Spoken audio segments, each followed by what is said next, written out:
for today's episode, another karne ng baka recipe na naman tayo ngayon. At dahil sa sobrang nag-crave ako ng baka mga kasolid, bumili ako ng beef belly. Grabe mga kasolid, habang inihiwa nila ito, sobrang natatakam ako kahit hindi pa luto. Shoutout nga pala kay Boss Robert at Edita Goy nga at si Edalie de la Cruz. Sila nga pala yung mga suki ko sa pang public market. At pagdating ko sa bahay mga kasolid, ay dali-dali ko itong tinagal sa plastic at tinan nyo naman napakaganda ng quality. At syempre, sasawgan pa natin ito ng taba. Bali, ang unang gagawin natin mga kasolid, iiwain muna natin sila ng ganito kalalaki. Maraming salamat sa mga bagong viewers at followers dyan. Welcome po kayo dito. At after ko itong mahiwa mga kasolid, huhugasan ko lang ito ng paulit-ulit hanggang sa luminaw ang tubig para siguradong malinis. At shoutout nga rin pala sa mga masisipag nating workers dito sa Pinas at sa ating mga bayaning OFW. Mag-ingat po kayo lahat dyan. At pagkatapos ay magpapainit na ako ng mantika, start na tayo manggisa ng sibuyas at bawang. At hahalu-haluin ko lang to hanggang sa lumabas ang napakabangong aroma. Shoutout kay Renzo Tayag ng Cotod, Northville, Angeles City, Pampanga. At dahil pwede na to mga kasolid, nilalagay ko na yung karne ng baka. At sasangkapan ko lang ito ng pabintang durogis ang beef cube sa halu-haluin. Napakasarap ng recipe na to mga kasolid, siguradong pagpapawisan ka pagkatapos mong kumain. At dahil na iba na ang kulay ng baka mga kasolid, sasangkapan ko naman ito ng patis. Bale, tansyameter lang ang gamit natin, wala tayong eksaktong measurement dito mga kasolid. Shoutout sa Gamma Lambda Omega 1952 Beta Chapter, maraming salamat mga bossing. Bale, bubuhusan ko na nga rin pala ito ng tubig dahil palalambutin pa natin to. Siguradong matagal-tagal na pagpapakulo to, kaya balikan natin mamaya. At habang naghihintay tayo mga kasolid, papakuluan ko na yung mga sampalok. Bale, nilagay ko lang ito sa kawali at nilagyan ng tubig at tinakpan. Pagkalipas lamang ng ilang minuto, pwede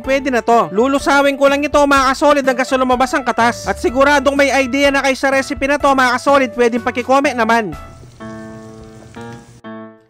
At fast forward tayo, pagkalipas ng nasa 2 oras na pagpapakulo, check natin, yan, pwede na to. Bale, pinalamig ko nga lang pala ito mga kasolid at tatanggalin natin ang sebo gamit ang yelo. At sa mga hindi nakakaalam, ganito pala ang diskarte ko patanggal ng sebo. At tignan nyo naman mga kasolid, sobrang daming sebo ang nakuha ko. Pero pag kayo nagluto, nasa sa inyo pa rin kung gusto nyo tanggalin o hindi. At kung umabot na kayo sa part ng episode na to mga kasolid, pwedeng paki-comment naman kung tagasan ka para malaman ko kung saan umabot ang video to. Maraming salamat. Bale, binuhos ko na nga pala yung katas ng sampalok na pinukuluan ko kanina. Lalagyan ko pa sana ito ng daon ng sampalok, kaya lang wala na ako nakita. Bale, lalagyan ko nga rin pala ito ng onion leeks at silin pansigang at tatakpan sa loob ng 5 minuto.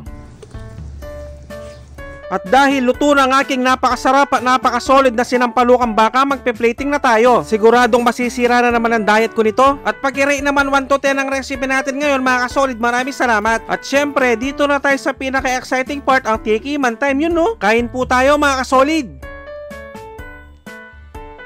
Sus Mariosep, kanyama na po. Grabe mga kasolid, napakalasa. At itatry naman natin isabaw sa kanin, yung sabaw na walang sebo. At siguradong lulutuin din ito ni Saite Visconde ng Nueva Ecija at si Hazelin Estrella ng San Miguel, Bulacan. At sa sobrang napakalasa ng sabaw mga kasolid, ito yung sinasabi nilang sabaw pa lang ulam na. At bibigyan ko na kayo ng pangmalakasang perfect bite para dito. Yung irerekta mo yung baka sa kanin tapos lalagyan mo ng patis na may sili, sobrang napaka-perfect nito mga tampo.